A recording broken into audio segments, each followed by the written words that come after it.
Hey, it's Rachel Cooke, your modern mentor. I'm the founder of Lead Above Noise, a firm specializing in activating workplaces, helping leaders bring simplicity, ease, and big giant results to the forefront. Remember, your questions and curiosities are the fuel behind the show. So if anything workplace related has been on your mind, then leave me a voicemail with your question at 201-677-8113, and I may just answer it on a future podcast. So one of those questions I get all the time is some version of, what class should I take to learn X? Because I do learning and development, so obviously I am a walking course catalog.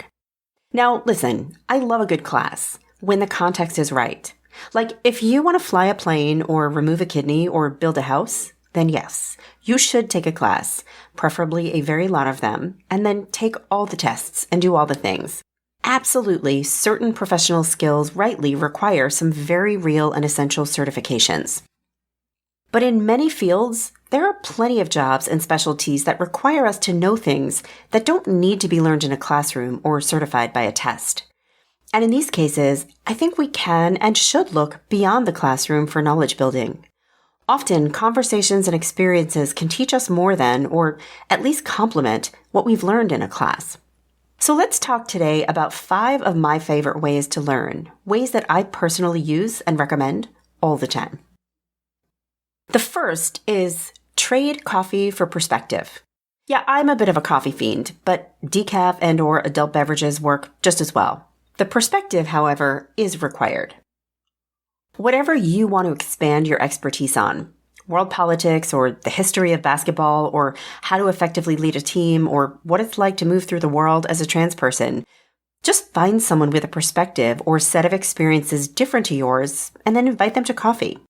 This person doesn't have to be a teacher or an educator or even the foremost expert on the thing. They should just have something to share to expand or even challenge your own set of knowledge or beliefs. Your job during this coffee is simply to share your curiosity and then listen well as they speak. I've been doing this a lot lately. I've started running this activation boot camp for leaders, those who want to amplify performance and engagement on their teams. Now, talent activation is my expertise, so why should I need perspective? Well, I may know a lot about activation, but what I don't know right now is what it feels like to be leading a team in a corporate environment. And I wanted to understand that better before launching my first boot camp. So I invited a handful of clients out for coffees, and we chatted one-on-one. And I asked them to help me understand their current context, their challenges, their opportunities, and their ambitions for their teams. These perspectives were hugely helpful to me in tweaking the boot camps, which are now receiving rave reviews. It takes humility and a cup of coffee, and learning is guaranteed to happen. Next, ask basic questions without fear of judgment. Before the pandemic, my husband worked the old way, like in an office. Whatever happened between his departure and his arrival home was in a black box for me. But in recent years, he's been working largely from home. And I hear his side of most of his meetings. And I realized at some point that I have almost no understanding of what he does. And I got curious. When I started asking questions, his answers would mostly go over my head. He would use words that are part of his daily lingo, but that sound foreign to me, and it was kind of a bummer. I don't need to understand what he does, but I really wanted to. So I took another approach. I started asking questions like I was in kindergarten. Anytime I asked a question and I failed to understand an answer, so like mostly always, I would just ask a simpler one. I'd ask, what does that word mean? Or how do you know if, or, but why wouldn't you just? My questions were super elementary, and at first I felt ridiculous, but I started learning and it felt really good. So I just let go of the fear of being judged. I decided my appetite for knowledge mattered more. Do I now know what he does? Kind of. Could I explain it to you? No, definitely not. But I'm ahead of where I started, and that is not nothing. Next, read fiction. So my mom was a librarian. Falling deeply in love with stories was mandatory for me at a pretty young age. I know a lot of adults today who don't believe in reading fiction. They think it's frivolous, a waste of time. Why would I read made-up stories when I could be learning about history or science or business? Listen, I love nonfiction and I consume plenty of it. But there is a lot to be learned from novels as well. I have read novels about well-written, well-researched characters from different cultural backgrounds or living very different experiences to my own.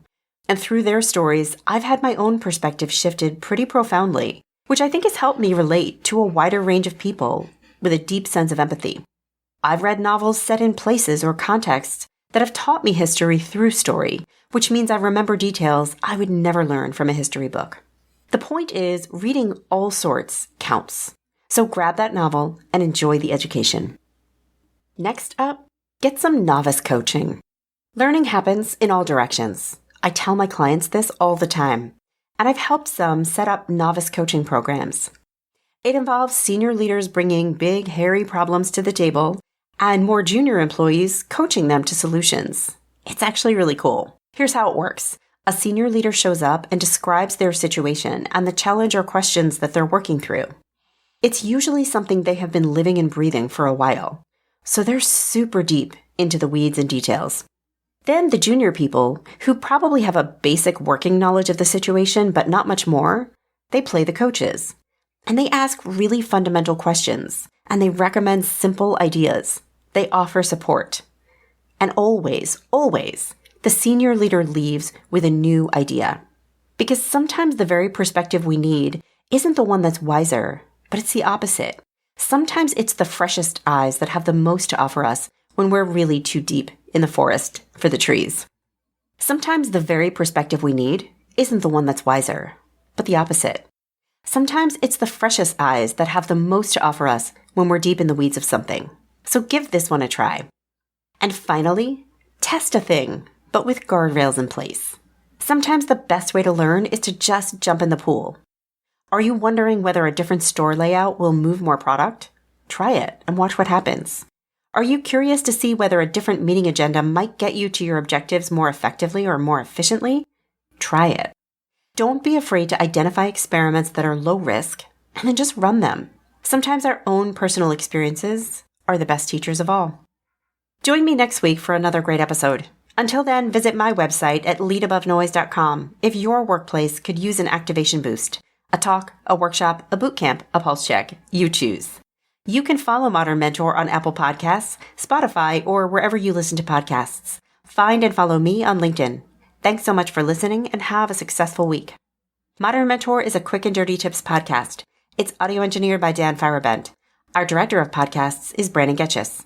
Our podcast and advertising operations specialist is Morgan Christensen. Our digital operations specialist is Holly Hutchings. Our marketing and publicity assistant is Davina Tomlin, and Cameron Lacey is our marketing contractor.